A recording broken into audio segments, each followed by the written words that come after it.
Համեցեք ազատություն ռադիոկայան։ Պարոն Հարությունյան, կցանկանայի ձեր գնահատականը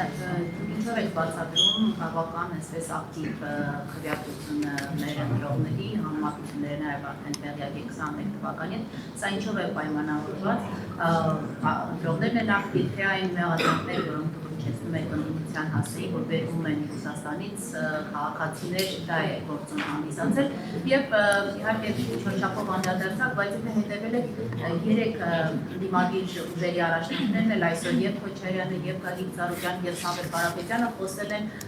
նաեւ այսօր շարունակվող ճնշումների եւ ձերբակալությունների մասին իրենց ընտրողների, իրենց աջակիցների եւ նշում են, որ սա աննախադեպ է, նման բան երբևէ պատմության մեջ չի եղել, ցանկանայի, որ նաեւ արձագանքեք այս գնահատականները։ Ասենք բան չեն կարել դա ֆիքսելու համար, ես չգիտեմ էլ այդ պատմությունը, վարչապետին եմ հիմա ցիտում, որովհետեւ իրենից եմ իմացել դրա մասին եւ չգիտեմ դա պահպանվել է թե չէ։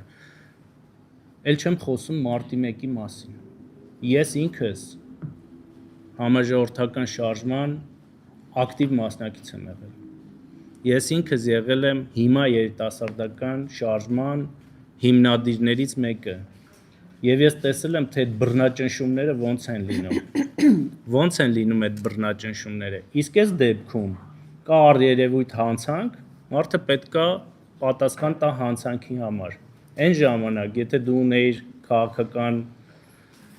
հակադիր հայացք, դու հայտնվում էիր բանտերում, կամ ճնշումների էիր ենթարկվում, կամ քեզ փորձում էին համալսարանից հանել։ Դու կարող ես վստահել, որ այստեղ զրո քաղաքական դրդապատճառ կան այս ձերբակալությունների եւ Ես դա կարող եմ 100%-ով ասել։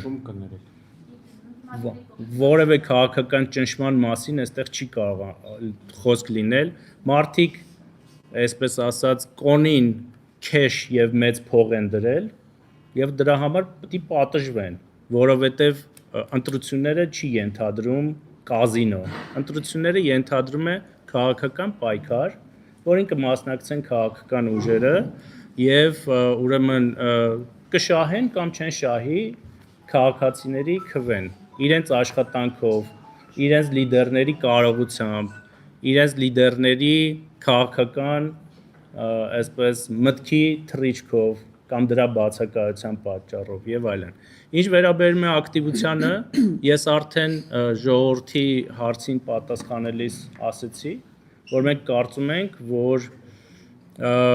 դա հիմնականում գործող կառավարության աշխատանքի գնահատականն է, բայց ես կարծում եմ, որ նաև այստեղ ամենայն հավանականությամբ ավելացել են գործոնը, որ մեր քաղաքացիները, որոնք երբեմն անտարբերություն են ունենում ընտրությունների նկատմամբ, գնացել են ընտրության, որովհետև տեսել են, որ ինչ որ օտար ուժեր մեր երկքաղաքացիներին եւ քաղաքացիներին օգտագործելով փորձում են քաղաքական իրավիճակ փոխել Հայաստանի Հանրապետությունում եւ մարդը վերակացել տնից ասել է՝ մի րոպե, ես եմ որոշող քաղաքացին եւ ես գնալու եմ եւ քվեարկեմ։ Ես չեմ բացառում, որ այս ակտիվության մեջ որոշ տոկոս կարող է լինել նաեւ այդ ապօրինի գործունեությունը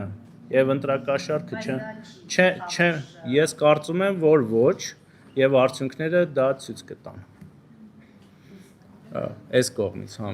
բայց դուք նույն լրատվամիջոցից, չէ, ներողություն, համեցեք, եթե վերջում ժամանակ մնա, ձեզ ձայն կտամ։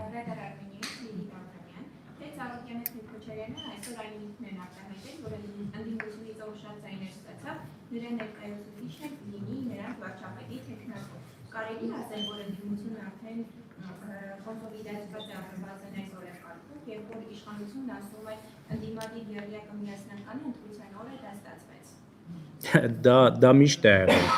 Դա միշտ է այդպես եղել։ Կոնսոլիդացիան մի բան է, կարող են վարչապետի տեխնացու ունենան, բայց իրենք պետք է ունենան մեծամասնություն, որը բացառված է, որ իրենք կարող են ունենալ մեծամասնություն։ Թող ունենան վարչապետ տեխնացու, բայց այդ վարչապետի տեխնացուն որևէ տեղ չի հասնի։ Հավանիչ տեսանյութը եւ բաժանորդագրվիչ նորությունները բաց չթողնելու համար։